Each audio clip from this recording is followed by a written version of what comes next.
भगवान विष्णु को कैसे प्रसन्न करें दोस्तों? वैदिक पंचाग के अनुसार 8 फरवरी को जया एकादशी है। यह पर्व हर वर्ष माघ माह पक्ष की एकादशी को मनाया जाता है।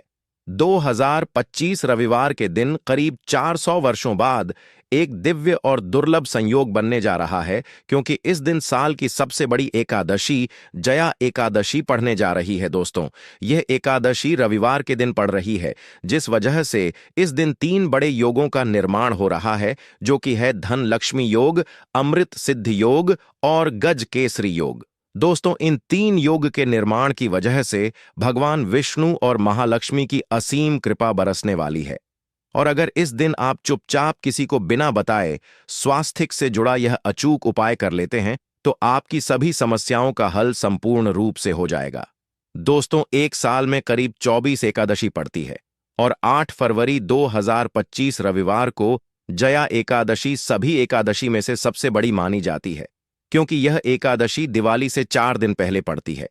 व्रत रखता है उस पर माता लक्ष्मी जल्दी ही प्रसन्न हो जाती है। इस दिन स्वास्थ्य से जुड़ा यह अचूक उपाय आपकी हर परेशानी को कर देगा, चाहे वह धन को लेकर हो या सेहत या संतान की प्राप्ति को लेकर।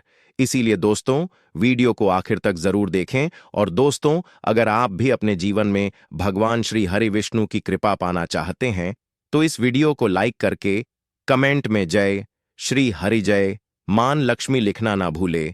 दोस्तों, जया एकादशी का दिन श्री हरि विष्णु को और भोलेनाथ नाथ को समर्पित है। इस दिन जगत के पालनहार श्री हरि विष्णु अपनी 4 महीने की योग्य निद्रा से जागते हैं। इसके बाद से ही सभी मांगलिक काम आरंभ हो जाते हैं। इसके अलावा एकादश भगवान विष्णु को प्रसन्न करने के लिए भी बद उत्तम मानी जाती है। इस दिन भगवान विष्णु को प्रसन्न करने के लिए कुछ लोग व्रत रखते हैं और पूजा करते हैं। इस दिन सच्ची श्रद्धा और भक्तिभाव से भगवान विष्णु की पूजा करने से सभी मनोकामना पूर्ण होती है। दोस्तों, स्वास्थ्य अत्यंत प्राचीन काल भारतीय संस्कृति में कल्या का चिन्ह समझा जाता रहा है। इसीलिए कि किसी भी शुभ काम को करने से पहले स्वास्थ्य चिन्ह अंकित करके उसका पूजन किया जाता है। मान्यता है कि ऐसा करने से कामों में सफलता मिलती है, क्योंकि स्वास्थ्य के चिन्ह को शुभता का चिन्ह समझा जाता है। इस तरह स्वास्थ्य का अर्थ अच्छा या मंगल करने वाला ऐसा बता गया है। मेन वर्णित है स्वस्तिक सर्वदा, अर्थात सभी दिशाओं में सबका कल्याण हो। इस तरह स्वास्थ्य एक शब्द से किसी व्यक्ति या जाति विशेष का नहीं, परंतु संपूर्ण विश्व के कल्याण या वासुदेव की भावना निहित है। किसी भी शुभ काम को करने से पहले गणेश जी का नाम लेते हैं, और हिंदू धर्म में स्वास्थ्य को गणेश जी का भी प्रतीक समझा जाता है। वैसे तो किसी भी शुभ काम को पहले स्वास्थ्य बनाकर ही थामे रखते हैं और पूजा करते हैं, क्योंकि ऐसा करने से मेन खुशियां बढ़ती हैं। स्वास्थ्य में 4 तरह की रेखाएं होती हैं और इनका आकार भी एक समान ही होता है। रावेद की भाषा में स्वास्थ्य को सूर्य का प्रतीक समझा गया है और उसकी 4 भुजाओं को उपमा दी गई है। पौराणिक मान्यता है कि 4 दिशाओं यानी पूर्व पश्चिम उत्तर दक्षिण की ओर यह 4 भुजाएं इशारा करती हैं, और हिंदू धर्म में इनको 4 वेदों से जोड़कर भी कहा जाता है, यानी ऋग्वेद, यजुर्वेद, अथर्ववेद और सावेद। स्वास्थ्य की 4 रेखा सृष्टि से रचनाकार भगवान ब्रह्मा के 4 सिरों को दर्शाती हैं, और 4 पुरुषार्थ यानी 4 आश्रम, 4 लोग, 4 देव यानी ब्रह्मा, विष्णु, महेश और गणेश की तुलना भी की गई है। इसके मध्य में जो बिंदु है भगवान विष्णु की नाभि मानी जाती है, जिसमें से भगवान ब्रह्मा प्रकट होते हैं, और स्वास्थ्य की 4 रेखाएं एक घड़ी में चलती हैं, जो संसार की सही दिशा में चलने का चिन्ह है। यह है स्वास्थ्य महत्ता। इस एकादशी दिन घर के मुख्य द्वार पर शुभ मंगल चिन्ह स्वास्थ्य स्वरूप बनाएं। आप चावल और कुमकुम की सहायता से बना सकते हैं। चावल और हल्दी के घोल से बना सकते हैं, या फिर कुमकुम यानी सिंदूर और घी, सिंदूर और तेल मिलाकर रर के भी बना सकते हैं। ऐसा करने से वास्तु दोष दूर हो जाता है। इससे मनोकामना हो की पूर्ति हो जाती, घर से क्लेश, कलह, बेचैनी दूर हो जाती है। तंत्र मंत्र क्रिया से भी रक्षा होती है। इसे शुभ काम के पहले अंकित किया जाता है, क्योंकि स्वास्थ्य को मान सम्मान, सफलता और उन्नति का प्रतीक समझा जाता है। उपाय अलग होते हैं। अगर जीवन बहुत परेशानियां हो तो एकादशी के दिन तांबे या चांदी का स्वास्तिक प्राण प्रतिष्ठा करवाकर घर की चौखट पर लगवा दो। बाजार से अलग अलग साइज के मिल जाते हैं। उसे लाकर पूजा घर में रखकर पूजा करें। इससे घर में लक्ष्मी का वास हो जाता है। लक्ष्मी प्राप्ति हेतु चांदी का स्वास्तिक नवरात्रों में भी लगाया जाता है, परंतु सबसे अच्छा है कि सिंदूर और घी या तेल मिलाकर के यह या फिर चावल और हल्दी के घोल से बना दे के मुख्य द्वार पर स्वास्तिक भी बनाते हैं तो ज्यादा बड़ा मत बनाइए। 9 अंगुल से बड़ा बिल्कुल नहीं होना चाहिए। 3-4 अंगुल का बनाइए, यह उत्तम होगा। अगर आपके घर के सामने पेड़ या खंभा है तो वास्तु दोष उत्पन्न होता। ऐसे में वास्तु दोष के प्रभाव को स्वास्तिक रोकता है। स्वास्तिक का चिन्ह देवता को प्रसन्न करने के लिए खासकर बनाया जाता है। एकादशी तिथि पर आप थाली में या चौकी पर स्वास्तिक बनाकर उस पर मूर्ति करते हैं तो देवता प्रसन्न हो जाते हैं। आप चाहे तो घर के मंदिर में इष्ट देवता के पास स्वास्तिक का चिन्ह रख सकते हैं। तो दोस्तों, स्वास्तिक के कौन कौन से उपाय घर में लाते हैं, धन प्राप्ति कराते हैं, जानते हैं इस वीडियो में। परंतु दोस्तों, उससे पहले आपसे रिक्वेस्ट करते कि वीडियो को लाइक जरूर करिएगा, दोस्तों को शेयर कर दीजिए, और अगर अभी तक आपने चैनल को सब्सक्राइब नहीं किया है तो चैनल को सब्सक्राइब करके बेल दबाइए। दोस्तों, इस एकादशी पर मुख्य द्वार की दहलीज के दोनों तरफ स्वास्तिक का चिन्ह बनाकर उसकी पूजा करें। स्वास्तिक पर चावल की ढेरी बनाएं और एक एक सुपारी रख दें। तो ऐसा करने से अपार धन की प्राप्ति होती है, कामों में सफलता मिलती है। इस एकादशी के दिन नहाने के पानी में तुलसी का पत्ता या बेलपत्र डालकर नहाई। यह स्नान के जल में जब आप बेलपत्र डाल देते हैं तो सभी तीर्थ स्थानों में स्नान करने सम्मान पुण्य फल आपको हासिल हो जाते हैं। आप चाहे तुम्हें कुशा घास भी डालकर नहा सकते हैं। एकादशी पर भगवान श्री हरि विष्णु जी के साथ ही मान हॉल लक्ष्मी और भगवान शिवा की पूजा करें। इस दिन इनके संयुक्त पूजन से आपके जीवन की सारी परेशानियां समाप्त हो जाती हैं। इस दिन आप अपने घर के पूजा स्थान पर एक में कुमकुम से स्वास्तिक बना लें। स्वास्तिक के ऊपर तो थोड़े से अक्षत और एक सुपारी रख दें। इसे 21 दिन तक वही रहने दें। बाद में सुपारी को उठाकर की मूर्ति के पास रख दें।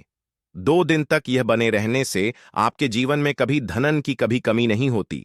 इस एकादशी पर आप यह उपाय कर लेंगे तो लंबे समय तक यह आपको लाभ देता रहेगा। पितरों की कृपा पाने के लिए भी स्वास्तिक काम आता है। इसके लिए स्वास्तिक का चिन्ह घर के मुख्य द्वार के गोबर से बनाना चाहिए। इससे घर की सुख शांति बनी रहती है, पितरों की कृपा बरसती है। दोस्तों, कहा जा है कि एकादशी के दिन पीपल की जड़ में अगर एक लोटे जल में 1 चुटकी काले तिल और थोड़ी सी शक्कर डालकर जल अर्पित करें तो इससे पितृदेव की विशेष कृपा मिलती है और धन लक्ष्मी भी प्रसन्न हो जाती है। धन दौलत सुख सम यश मान सम्मान में वृद्धि होती चली जाती है। अगर आपकी कोई विशेष मनोकामना है, उस मनोकामना की पूर्ति के लिए आप एक विशेष उपाय कर सकते हैं। दोस्तों, कई बार लंबे समय तक हम किसी मनोकामना को लेकर चलते हैं, अनेक प्रयासों बाद भी पूर्ण नहीं हो पाती। ऐसे में एकादशी के दिन आप आसपास के किसी भी मंदिर में जाकर मंदिर की दीवार पर सिंदूर से उल्टा स्वास्तिक बना दें। मनोकामना पूर्ति की प्रार्थना भगवान से करें, जरूर पूर्ण हो जाएगी। और जब आपकी मन्नत पूरी हो जाए तब जाकर वहीं पर सीधा स्वास्तिक बना दें और भगवान को धन्यवाद दें। इस एकादशी पर भगवान श्री हरि की पूजा करेंगे तो उन्हें 2 हल्दी की गांठ जरूर अर्पित की और बाद में हल्दी की गांठ को कपड़े में लपेटकर तिजोरी में रख दें। आपने पहले भी हल्दी की गांठें रखी हो है तो उसको ही पूजक वापस रख दे। दोस्तों, एकादशी पर विष्णु जी की पूजा में उन्हें केसर कमल का पुष्प के लिए गेंदे का फूल अर्पित करें। जिस थाल को आप गन्ने से बजाएंगे उस थाल में भी सिंदूर से एक स्वास्तिक का चिन्ह जरूर बना लें। उस स्वास्तिक के दोनों तरफ 2 खड़ी रेखाएं भी बनाएं। फिर उस ली को हुए प्रभु को जगाए मंगलाचार की। यह स्वास्तिक का चिन्ह आपके जीवन की सारी परेशानी को दूर करेगा, जीवन में खुशी। इस एकादशी के दिन विशेष मंत्र का जाप जरूर करें। आप मंत्र का जाप कर सकते हैं या फिर विष्णु जी के महामंत्र ओम नमो भगवते वासुदेव देवाय का, इसमें से किसी भी एक मंत्र का जाप कर सकते हैं। जो भी मंत्र आसान लगे उसका जाप कर ले। इस एकादशी के दिन अपनी मनोकामना की पूर्ति के लिए यह उपाय कर सकते हैं। आप तुल में जब अर्पित करेंगे तब एक लोटे में जल लेकर कर उसमें छुटकी हल्दी, 2-4 बूंदे दूध, थोड़ी सी मिश्री और एक छुटकी अक्षर डालकर ही अर्पित करें और शाम के समय तुलसी के समक्ष घी का दीपक जलाए। इस दीपक में एक का रख दें और बाद में इस सिक्के को उठाकर संभाल के रखें। तुलसी को विष्णु प्रिय भी कहते हैं, इसलिए देवता जब जागते हैं तो सबसे पहले प्रार्थना तुलसी की सुनते हैं। वैसे यह सिक्का रोज के दीपक में भी आप डालकर दीपक जला सकते हैं। ऐसा करने से सस का सिद्ध हो जाएगा। फिर जब भी महत्वपूर्ण काम से आप घर से बाहर हैं तो इस सिक्के को साथ में रखकर निकले, आपको काम में सिद्ध जरूर हासिल मिलेगी। इस दिन दीपक का उपाय जरूर ही करें। एक दीपक घर के मुख्य द्वार पर अंदर की तरफ से या फिर पास के किसी मंदिर में एक दीपक, तुलसी के नीचे एक दीपक, अपने घर के पूजा स्थान पर इस दिन जलाए पूज के बाद जरूर करें। आरती की थाल में कुमकुम से स्वास्तिक बनाकर उस पर फूलों की पंखुड़ी और तो अक्षत रखकर फिर दीपक जलाकर प्रभु की आरती करें। सर्वोत्तम होगा, परंतु याद रखें कि भगवान श्री हरि विष्णु को अक्षत अर्पित नहीं किए जाते, मां लक्ष्मी को अर्पित किए जाते हैं। अगर विष्णु जी को अर्पित करना चाहते हैं तो हल्दी से रंगा करर रर ही पीले अक्षत अर्पित करें। तो दोस्तों, विधि विधान से इस दिन पूजा आराधना करें, स्वास्तिक के उपाय जरूर करें और विष्णु जी के साथ ही शिवाजी और माता लक्ष्मी की असीम कृपा पाको बनाएं। दोस्तों, भगवान विष्णु की कृपा के लिए इस एकादशी के दिन स्नान करते समय पानी में एक चुटकी हल्दी डाल लें। इसके बाद स्नान करें और पीले रंग के वस्त्र धारण करके भगवान विष्णु की विधि विधान से साधना करें। इस एकादशी के दिन श्री हरि का सबसे पहले गाय के दूध से और फिर शंख में गंगा जल भरकर स्नान करा।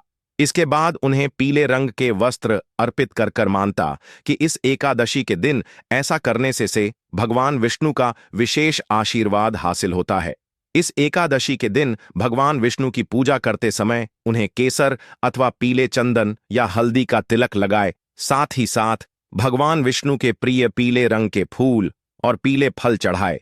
मान्यता है कि इस उपाय को करने से भगवान विष्णु शीघ्र ही प्रसन्न होकर भक्तों को मनचाहा आशीर्वाद देते हैं। आपके नजदीक भगवान विष्णु का मरना हो तो आप भगवान विष्णु के अवतार भगवान श्री कृष्ण की मूर्ति की भी पूजा करके इस एकादशी का पुण्य फल हासिल करें। ईश्वर की साधना आराधना में मंत्र जप का विशेष महत्व होता है। ऐसे में राम दरबार की तस्वीर अपने घर में लेकर आए और श्री राम दरबार की तस्वीर का पूजन कर या उनकी मूर्ति या उनसे जुड़ी किसी तरह की कोई चीज आपके पास है तो आप उनका पूजन करें। सारे देवी देवताओं का आपको आशीर्वाद मिल जाता है। हनुमान जी से लेकर सीता माता, भगवान श्री राम और अन्य देवी देवताओं का भी आशीर्वाद मिल जाता है। निश्चित तौर पर अपने घर के पूजा घर में एक साथ आप यह तस्वीर रख सकते हैं। इससे आपके जीवन में राज्य योग की हासिल हो सकती है। दोस्तों, इसी तरह यदि आप अपने घर के पूजा घर में या किसी अन्य स्थान पर यदि कोई तस्वीर रखना चाहते हैं और उसे लगाकर अपने घर में लाभ हासिल करना चाहते हैं तो अपने घर में या पूजा आपको निश्चित तौर पर त्रिदेव की तस्वीर या मूर्ति एक ही स्थान पर लाकर अवश्य रखनी चाहिए। ब्रह्मा, विष्णु और महेश, इन तीनों की संयुक्त से एक साथ तस्वीर अपने घर के मंदिर में या अपने घर में कहीं भी लाकर रख देनी चाहिए। समझा जाता है कि इन तीन देवताओं के एक साथ दर्शन करने मात्र से हमारे बड़े से बड़े विघ्न और बड़े से बड़े कर्ष ऐसे ही समाप्त हो जाते हैं। इसी वजह से इन तीनों की एक साथ में तस्वीर या मूर्ति लाकर आपको पूजा अवश्य करनी चाहिए। दोस्तों, अब बात करते हैं कि कुछ ऐसी तस्वीरें होती हैं या ऐसी मूर्ति होती है जिनको आपको अपने पूजा घर में स्थान ही नहीं देना चाहिए। यदि आपने इन तस्वीरों को या मूर्ति को अपने घर के पूजा घर में स्थान दिया है तो समझ लीजिए कि आपको कंगाली का सामना करना पड़ेगा या फिर देवी देवताओं की क्रोधदह का सामना करना पड़ेगा। दोस्तों, और एक बात बता कि मंदिर में कभी भी विषम संख्या में गणेश जी की मूर्तियां ना रखें, जैसे कि 1, 3 या 5 ऐसे रखना समझा जाता है। 2 मूर्तियों को एक साथ रखना शुभ समझा गया है। यदि आप सिर्फ गणेश जी की मूर्ति रखते हैं तो इसके अलावा किसी भी तरह की मूर्ति आपको नहीं रखनी चाहिए। दोस्तों, स्थापित करते वक्त ध्यान दें कि गणेश जी का चेहरा सदैव घर के मुख्य दरवाजे की तरफ होना चाहिए, ताकि आपको अच्छे और सच्चे धन लाभ की हासिल हो। और इस बात का ध्यान रखें कि घर में अंगूठे से बड़े आकार का शिवलिंग आपको भूलकर भी नहीं रखना चाहिए। सदैव एक छोटा सा शिवलिंग रखें और इससे ज्यादा शिवलिंग नहीं रखने चाहिए। दोस्तों, वैसे तो कोई अपने घर में शिवलिंग रखना ही नहीं चाहिए। उसके बाद भी यदि रखते हैं तो अंगूठे से बड़े आकार का शिवलिंग आपको नहीं रखना चाहिए। आप छोटा शिवलिंग रख दें और ध्यान रखें कि एक से ज्यादा शिवलिंग आपको भूलकर भी नहीं रखने हैं। घर में यदि आप शिव रखते हैं तो शिवलिंग के ऊपर आपको तुलसी भूलकर भी अर्पित नहीं करनी चाहिए। यदि आपने शिवलिंग रख लिया है और उस पर तुलसी अर्पण कर दी तो देवी देवताओं के का आपको सामना करना पड़े। दोस्तों, मंदिर में यदि आप जी की तस्वीर रखना चाहते हैं, आप हनुमान जी के अनन्य भक्त हैं, तो बैठे हुए हनुमान जी की मूर्ति ही रखें। उन्हें शी का 8 रुद्र अवतार समझा जाता है, इसीलिए उनकी भी शिवलिंग की तरह ही मूर्ति रखें। साथ ही जो पति पत्नी होते हैं, नए वैवाह जीवन की शुरुआत करते हैं, तो हनुमान जी की मूर्ति या तस्वीर को अपने कमरे में, अपने बेडरूम में आपको भूलकर भी नहीं रखनी चाहिए। अन्यथा इससे जीवन कई तरह के दोषों का सामना करना पड़ता है। दोस्तों, हनुमान जी ब्रह्मचारी हैं, तो इस आपको अवश्य ध्यान रखना चाहिए। दोस्तों, राधा कृष्णा की मूर्तियों को यदि आप जैसे अपने क्षण कक्ष में सोते हैं और उन्हें आपके बेर के सामने की तरफ रखा है, जैसे कि आप सुबह उठे और आपको उठते ही पहले उनके के दर्शन हो जाएं, तो समझ लीजिए कि आपका जीवन मालामाल होने वाला है। किसी भी तरह का कोई दोहक धन की चिंता आपके जीवन में रहेगी।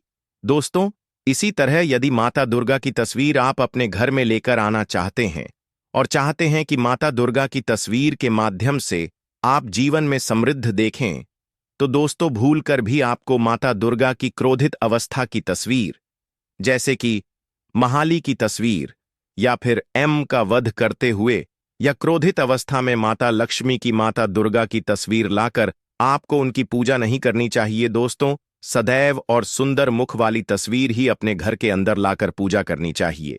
इसे बहुत ही शुभ और मंगलकारी समझा जाता है। दोस्तों, इस बात का ध्यान रखें कि यदि आप अपने घर में मूर्तियां रखते हैं तो आपको इन पर भूलकर टूटे चावल नहीं चढ़ाने चाहिए, और बेहतर होगा कि आप हल्दी में चावल को पीला करके वह चावल चढ़ाएं, किंतु टूटे हुए चावल आपको भूलकर भी माता लक्ष्मी को या अपने घर में देवी देवता नहीं चढ़ाने चाहिए। दोस्तों, इसी तरह इस बात का भी ध्यान रखें कि अपने घर के मृत परिजनों की या पूर्वजों की तस्वीर मंदिर में स्थापित न करें। ऐसा करना अशुभ समझा जाता है, और यदि आप ऐसा लगातार कर रहे हैं तो निश्चित तौर पर आपके परिवार के ऊपर दोष लग सकता है, पितरों का भी दोष सकता है।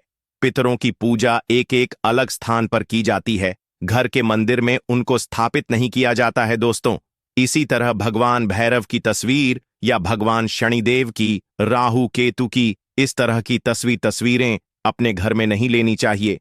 प्रतीका रूप से आप घर के पानी रखने के स्थान पर उनकी पूजा कर सकते हैं, क्योंकि इनकी साधना तंत्र मंत्र और खास पद्धति से की जाती है। घर के अंदर आप ऐसे ही इनका पूजा पाठ नहीं कर सकते।